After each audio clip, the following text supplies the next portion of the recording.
Roundtable. As is regular practice, I'm going to ask you for a quick show of hands on how many of you are here for the first time. Okay, all right, so there's a substantive number here for the first time. So we're going to take a couple of minutes to be able to tell you about the LNOD Roundtable, so that you know and understand this movement called the Learning NOD Roundtable. So we started this about 3 years ago. For those of you who I've not met before, I'm Sujaya Banerjee. I head up Learning and Organizational Development for the SR Group. So this was 3 years ago. A couple of us, including Prince was one of them at that time, we were kind of lamenting about the fact that there aren't very great, learning opportunities available outside. And I think what we meant when we said that was that, when we went out to the seminars and the conferences, increasingly very senior people didn't see value in attending a lot of these because they were seen as good places to send middle managers and junior managers. And increasingly, even the middle and junior managers were not finding great value in a lot of these forums. So this is not to take away from any of the other forums. I think they're all doing a great job. At SR, we're all friends. We ourselves are part of a lot of these forums which are doing very good work, especially in the area of human resources and strategic HR and so on. I think what we had collectively was a realization that the gears had shifted very dramatically inside organizations. And this is a conversation we were having about 3-4 years ago. And we were saying, the gears have shifted so dramatically, the expectations from HR, but on the strategic agendas, so increasingly the transactional stuff was all being outsourced to somebody else. So, what was HR really supposed to do was to really participate with the line on change, on transformational agendas. And the learning and OD function itself is becoming exceedingly important inside these organizations, and there really wasn't the right kind of talent to be able to take these agendas forward. And increasingly, HR itself, if you look at the trajectory of HR professionals within India, within our country, most of them have come in from the employee relations stream. So really, a substantive part of their careers have been employee relations. Maybe some aspects of human resource management and the rest, but what part of our experiences have truly prepared us for the real challenges that India Inc. is really up against today?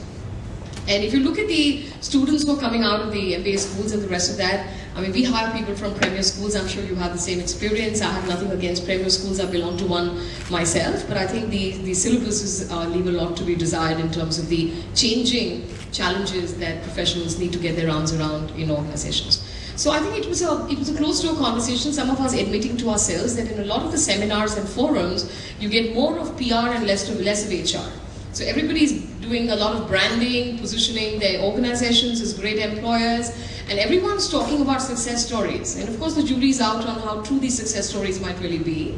But everyone's talking about success stories. No one's really talking about what's going wrong. And the real learning comes from failure, comes from reflection, comes from reflecting on failure. So where are the real stories of what really happens and how people really go about, how organizations really go about managing the challenges and the expectations that the line and the CEOs really have from them? How do HR, human resources professionals, learning professionals, OD professionals really make an impact and contribute to the business in the manner in which the organization really expects them to contribute? So we said there's a need to be able to build capability.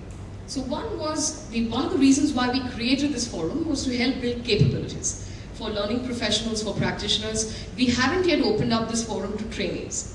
So we don't typically encourage very young professionals to be able to come in because we don't want to dilute the quality of dialogue inside these forums. So it's really meant for middle and upwards managers and people who are actually in charge of this agenda inside organizations. So learning in OD, a lot of organizations can't afford a separate learning in OD team, so they really have HR doing this. So wherever anyone is managing change and transformation, they're welcome to come in to become members of the Learning and OD Roundtable.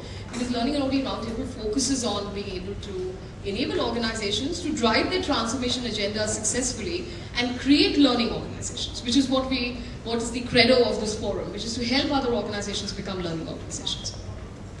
The second reason we created this forum is because we realized that we're sitting on such great opportunities for indigenous knowledge, indigenous research, indigenous practices. Where is the repository of all of these experiences?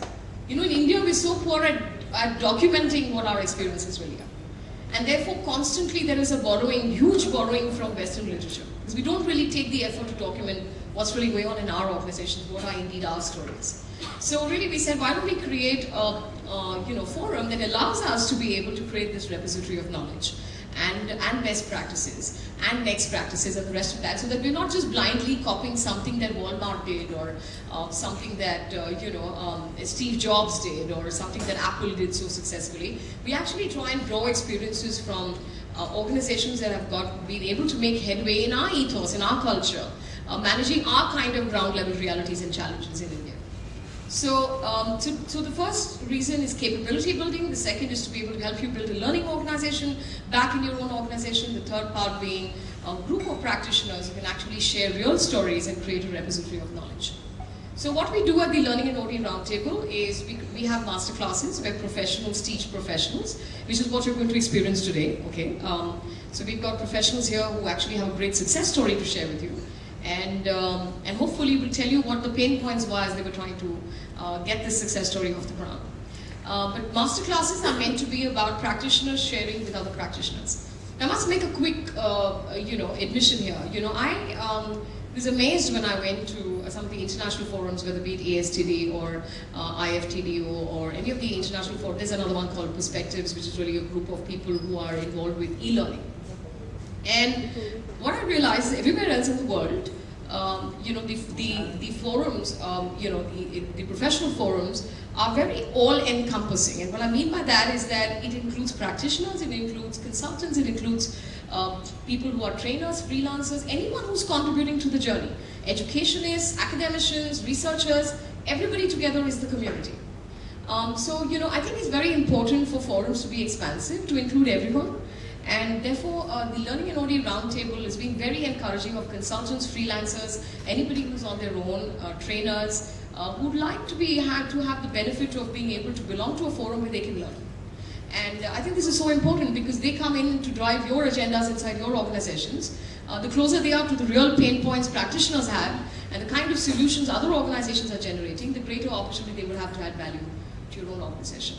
So we encourage consultants also to come in and conduct masterclasses sometimes, but there are no vendor pitches there. We have conceptual training with some of their clients possibly coming in to talk about how they have actually experienced that particular process. I'll give you an example of that. For example, we had Savills and Holzworth come in and talk about assessment centers, and we had two of their clients come in and talk about how they experienced putting assessment centers together inside their organizations. How do you drive it? How do you sell it to your management? How do you get a buy-in? How do you get approvals? How do you get resources? How do you manage some of the challenges that come up once the outcome of the assessment centers are known, and so on.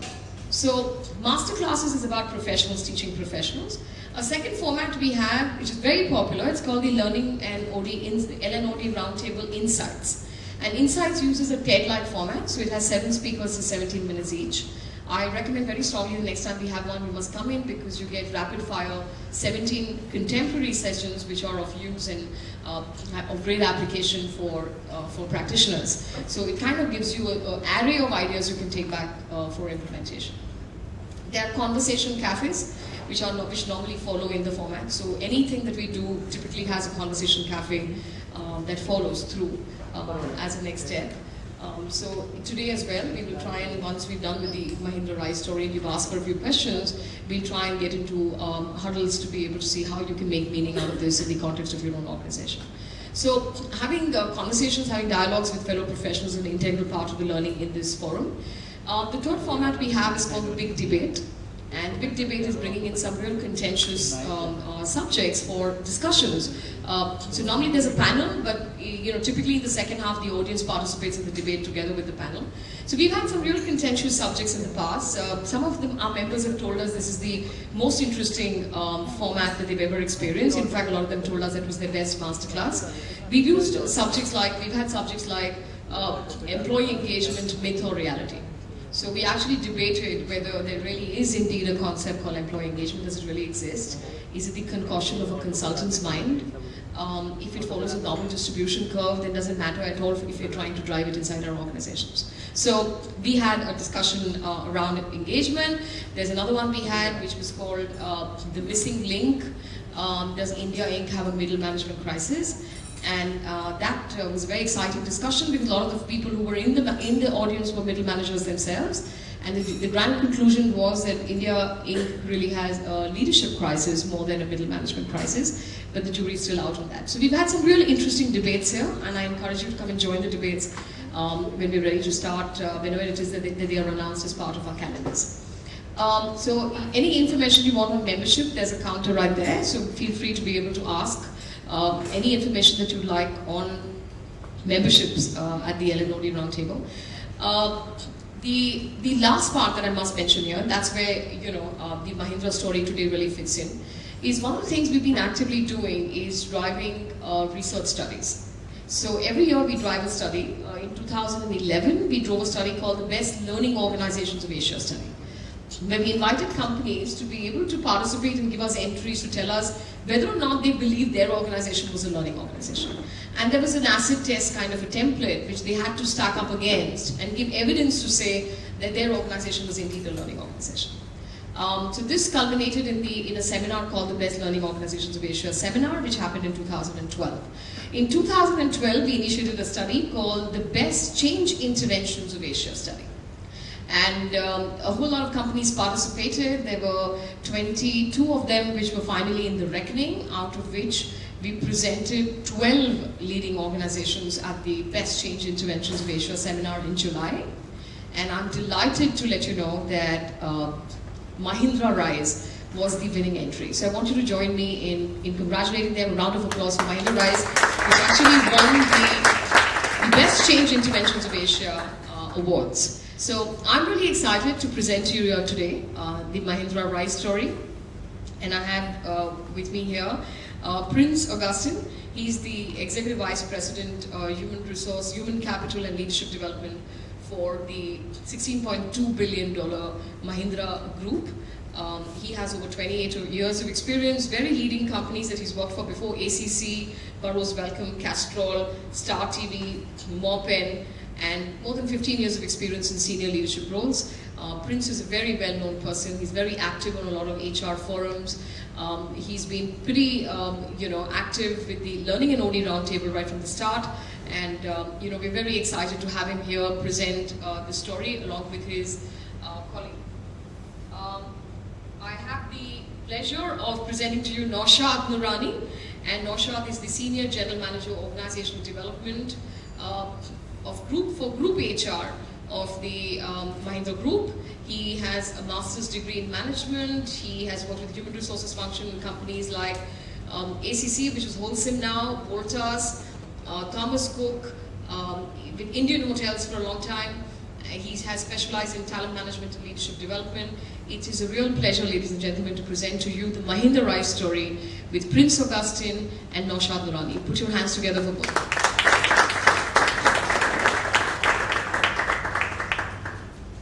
Thanks, Sujya. It's a much smaller group, so we'll have it as interactive as possible. So she has said that we have roughly about 2 hours. So we'll divide it into 2 parts. I think most of you know about what the group is all about, right? But we will just test it out after some time. Then we will tell you what is the need for this whole change journey, because it is seen by some as more as an advertising gimmick. Yeah, right? Is that the way you look at it? What is it? Pardon? That's what visible to us. That's what. Yeah, right. So I also share with you why is it that we have to do it, because brands have to evolve over a period of time. And then what did we do as part of change management, because if a brand has to change, the people have also to connect with the story behind the brand. Right? So that is how we are going to go. So we had several projects. So my colleague Naushad will share with you the change management projects that we have done. It was for the first time done across the group.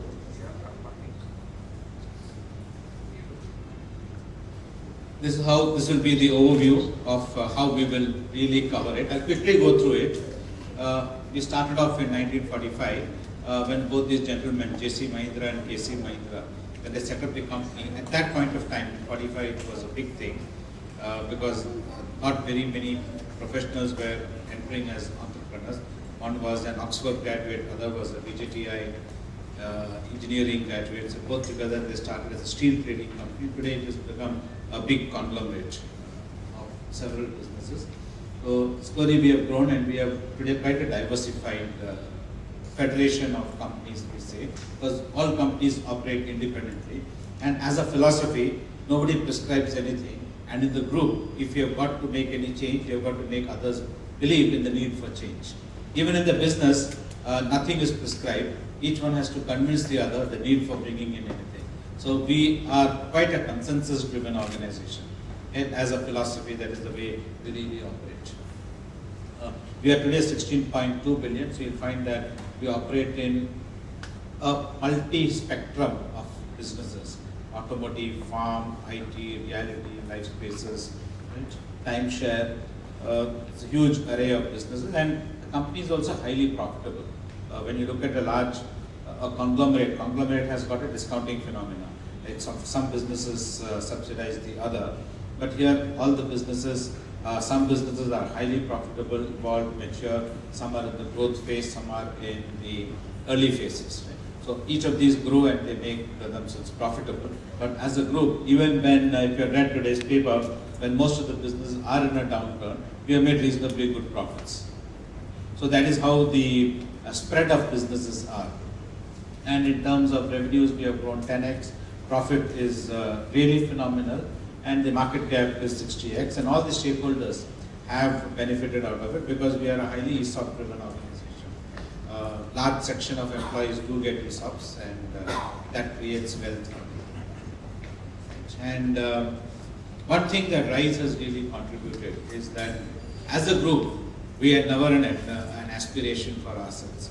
For the first time, we created an aspiration about 2 years back that we must be amongst the top 50 most admired global brands.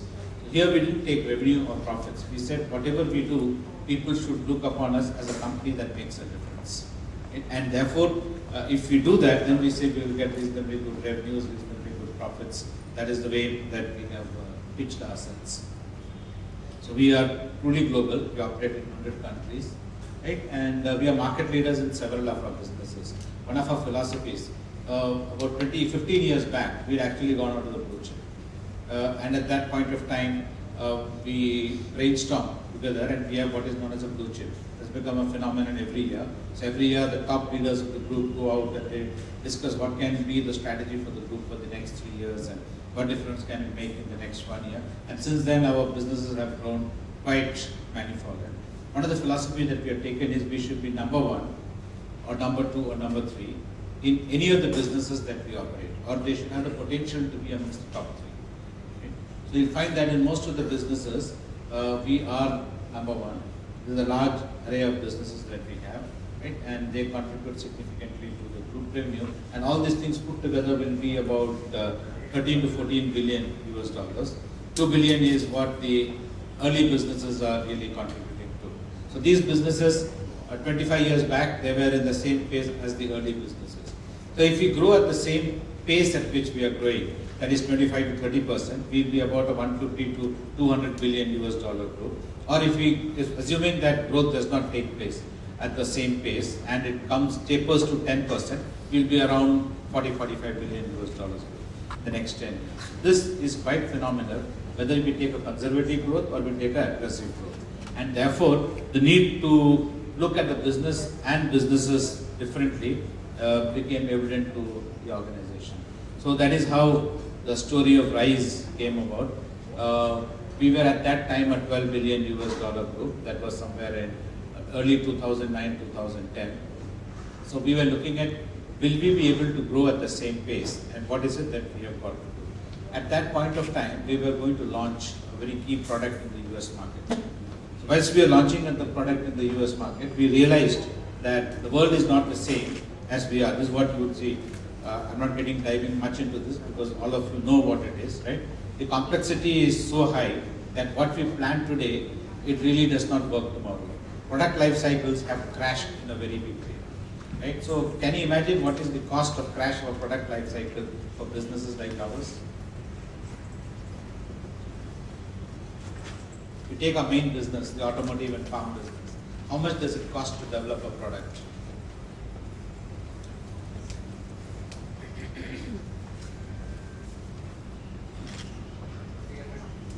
How much? 300, 400 million. 500 million? Yeah, around 500 million is how much it grows?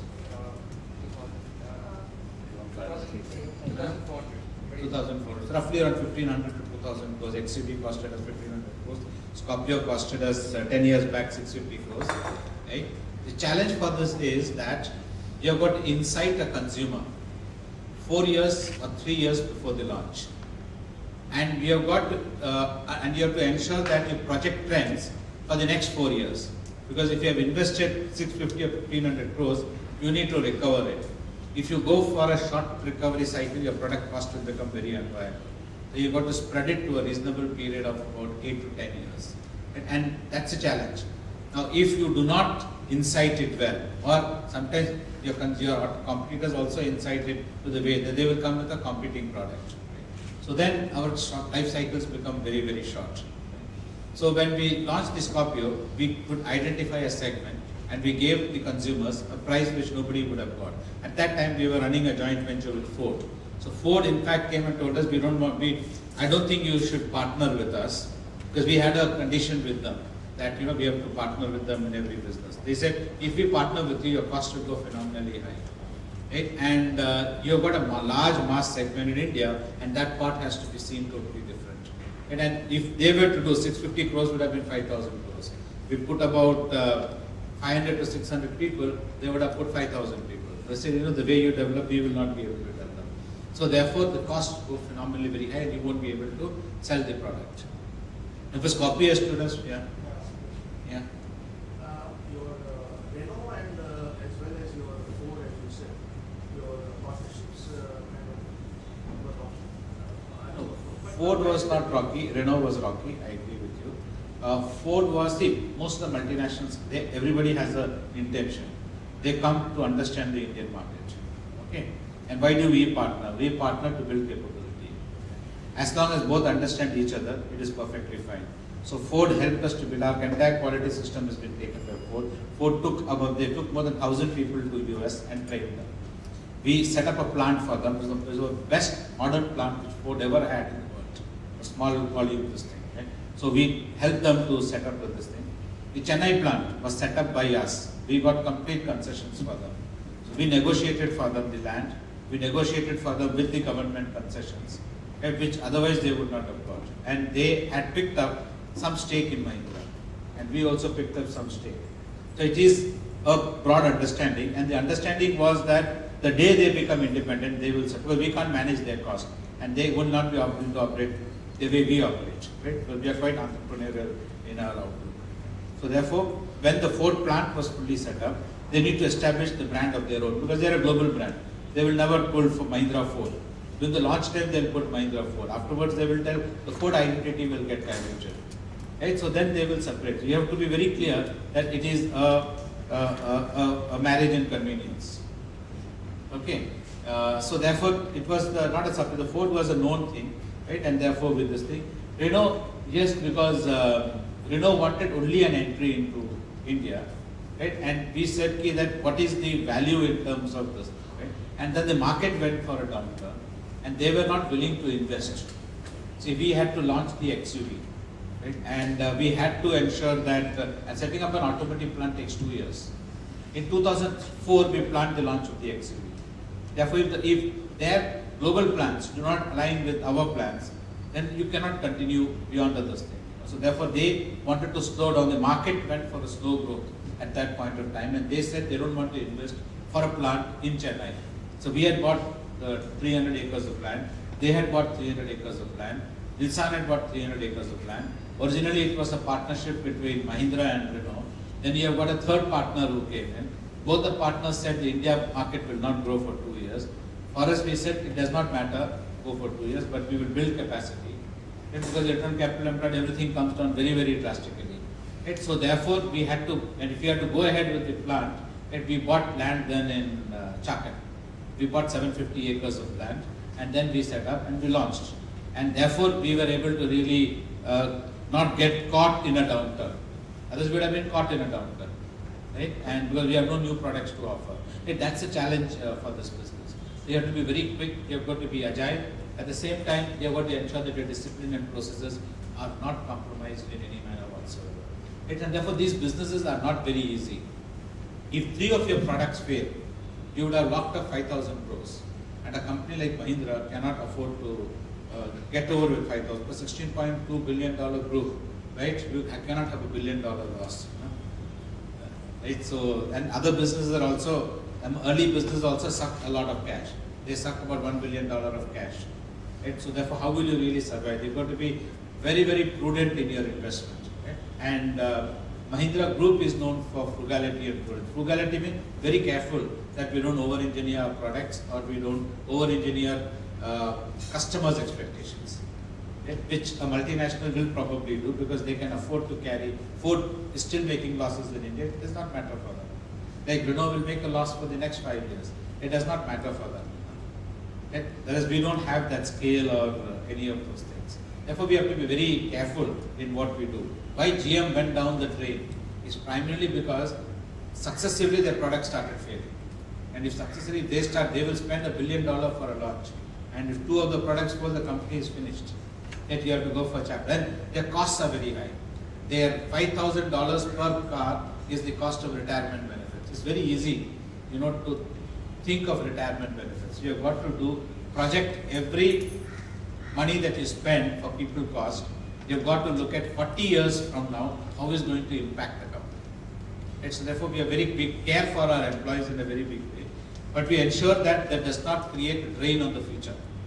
So we are a good employer, but we are not a luxurious employer, right? And the luxury will be only for a short while. The future generations will be in great trouble. Right? That is so very conservative in every spend that we have. So we are not the best leaders in compensation in the country, right? But we are one of the best employers in the country because we don't sack anybody in the group. Right? That is our philosophy as a group. And we carry even non-performers for quite a long time to ensure that with the hope that they will perform at some time or the other. And separation is a very big thing, and the last thing that we have in our business.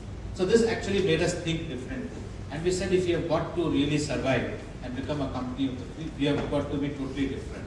And therefore we said if this fish jumps from the small ball to the big ball, ability to jump will be very low. Therefore we said we have got to make a giant leap. $150 billion is not a small aspiration. Or a 50 most admired brand is not a small aspiration. It is something big. Therefore, we have got to do something very, very different. And therefore, we started talking. What do people think of? Like when I spoke to, none of you could think what Mahindra was. Everybody will tell it's an automotive company. Everybody saw it. Most of us saw it as a retirement company because it was auto and farm was the only thing which was there. Nobody knew till we acquired Satyam that we have a very strong IT business that we have, right? Or we have one of the best in time shares in the country and probably in the world. Yeah? And we have got one of the emerging reality companies that we have because this business is not everybody can do because they have got a lot of unethical practices. The big corporates have entered the reality space and they will reinvent and redefine the way business gets done. But it's not very easy for us to enter many segments because our ecosystem is not geared for that, and our philosophy and ethos is totally different. And therefore, we said that if this is the image that people have, but in reality, our image was totally different. We were actually acquiring companies. Right? Our auto business wanted to be amongst the top 10 most admired global brands. Right? And top 10 brand is not a very big thing, and therefore, we had actually gone and pitched for JLR, Jaguar Land Rover, and we pulled out of it because we realized that there is going to be a downturn. Right? At that point of time, signs were seen. Nobody really believed that a downturn would come, but we believed that there was a possibility of a downturn. So we did a risk assessment and we found that if JLR makes a loss, their 1 month loss is equal to a 1 year turnover. So therefore, our ability to manage even growth businesses that we have, our profitable business itself will be at stake. So we pulled out of it. Right? And rightly so, in 2009 we had a downturn. Right? And if we had bought JLR at that point of time, we would have been in deep trouble. So we pulled out and Tata's acquired, and that's a big story for them because India business is making loss and the Jaguar business is highly profitable. But Jaguar has not been a very profitable venture for very many people. Anybody who tried to manage the brand, later on, for short term they managed it well, but in the long term they had serious trouble. But luckily for the brand, it's doing very well in China, which gives it good revenue. The new products that they have launched is working very well. But the automotive business is very cyclical.